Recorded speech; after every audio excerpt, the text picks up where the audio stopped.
Well. So Dax Harwood has some choice words for Dave Meltzer and his star ratings, right? It's pretty interesting. I ain't gonna lie to you. I have an opinion about Dave Meltzer and the star ratings as well and some stories, but I'll talk about that after the fact. So let's see what Dax Harwood has to say. If you don't know who he is, he's one half FTR. If you didn't follow him outside of WWE, that same exact tag team was called The Revival in WWE, NXT. So that's where he comes from. But before we get into that, go ahead and hit that subscribe button. Let's get into this video. Wrestling Hub, tell us what we got here.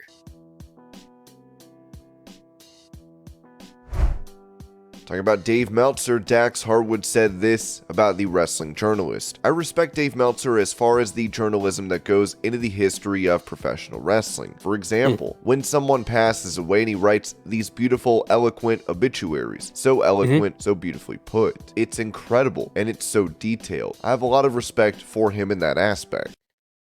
I agree with that. You know, Dave Meltzer, regardless of how you feel about him, his star ratings, what he says, what he does, he has a wealth of knowledge. That's not an opinion-based thing. Either you have it or you don't.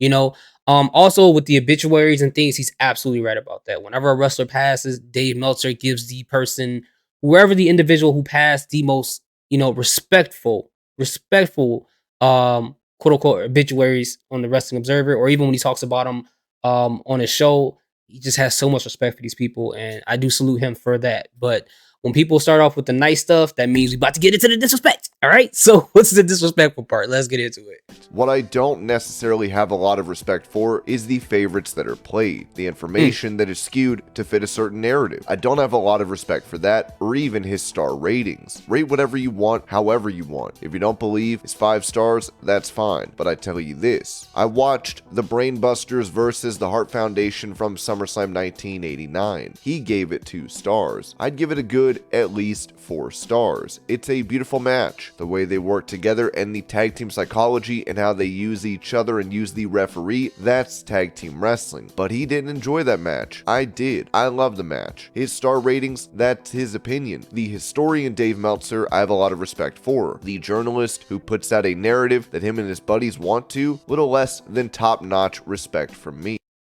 Okay. So I don't think this is like any type of disrespect. Apparently, it's behavior that Dave Meltzer has, done that's turned Dax off about him outside of him being a historian. Like, he give him respect for his wealth of knowledge, but as far as his opinions, he's just like, I don't know. I mean, I don't know if this match between the Hart Foundation and the Brainbusters that happened in SummerSlam 89, I don't know if that's Dax's favorite match or one of the matches that inspired him to become part of a tag team or be into wrestling.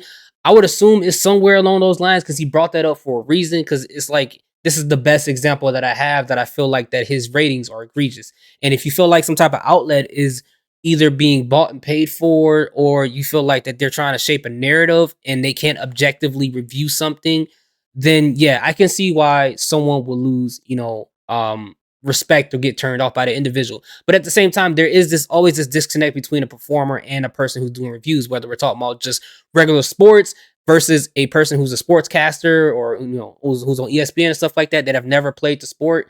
There's always this disconnect as far as what they're seeing versus what the wrestlers are actually doing in the ring. And sometimes what the wrestlers are doing in the ring doesn't really translate properly to a person who probably never done it. They're only relaying on information they get from other people and years of reading and watching. And even though you get a lot of knowledge from that, sometimes you don't understand completely what it's like to do something, to be in a ring, to be on a football field, unless you actually play that sport.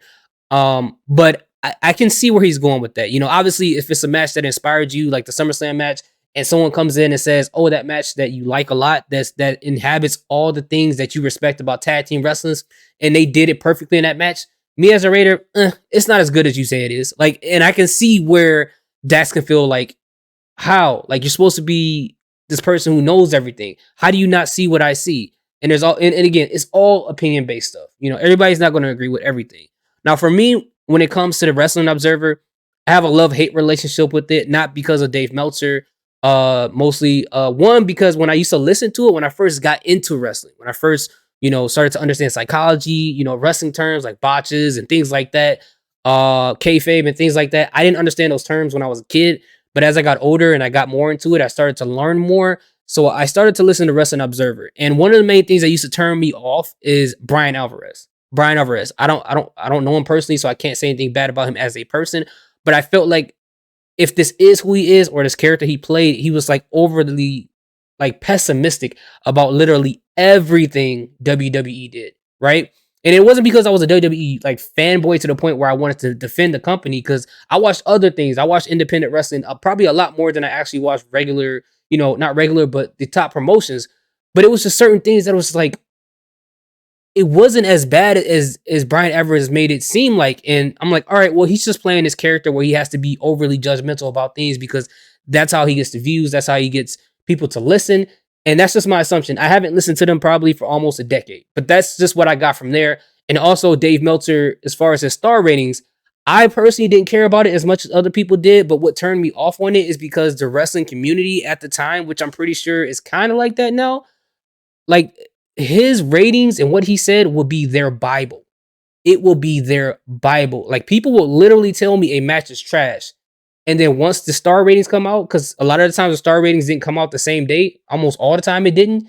But once that star rating came out and showed them that the match that they hated and said was the worst match of the year, it was a 4 out of 5 star rating, all of a sudden everyone would be like, oh yeah, yeah, that was one of my favorite matches that year. And I'm sitting here like, I remember you told me that match was trash. Even though I liked it, you're like, ah. And people like that would be like, you don't know anything about wrestling unless it aligns up to Dave Meltzer. And it was just so weird how they felt like they can control how people should view wrestling. And if you don't view it within this scope, then you don't know anything about wrestling. You don't have the right to talk about wrestling. You don't have the right to even speak on wrestling. Like these were real people actually thinking like that. And I've seen people online think the exact same way. So for me, I was just like, you know what? When it comes to these things, I gotta realize, like Dex said, he said that's his opinion. This is just people opinion. What grades people give it online, I might look at it and be like, that's a crazy rating. I don't know what they're watching. But at the end of the day, these are just people with their own personal opinion. It doesn't matter how much of a wealth of knowledge you have, you can still be wrong. Michael Jordan, 6-time NBA champion, one of the, if not the greatest of all time, depending on when you were born and how you look at it.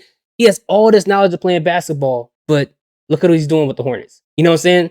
And some people have it that way, vice versa. And that's just how I look at these things. I don't get offended by what people say in the comments. I don't get offended by what people rate these matches. Like I said before, at the end of the day, it's just people's opinion. It's not the end of the world. It's not gonna change the trajectory of wrestling. I can understand, like back in the day when Wrestling Observer came out, when we didn't have social media, that was like one of the few channels you can go to listen, so I can get where Dak's frustrations come from, because what they would say would change a lot of people's thoughts about the wrestling world. We couldn't just go to a bunch of different blog sites and websites and see that, there were websites out there, but people would just buy magazines back then. Magazines were a big thing back then, So I get where he's coming from. Again, I don't think this is disrespectful. I think he's just voicing his opinion. And in some ways, I do agree with them. But what do you guys think? Have you guys listened to the Wrestling Observer? What do you guys think about the star ratings, about Dave Meltzer?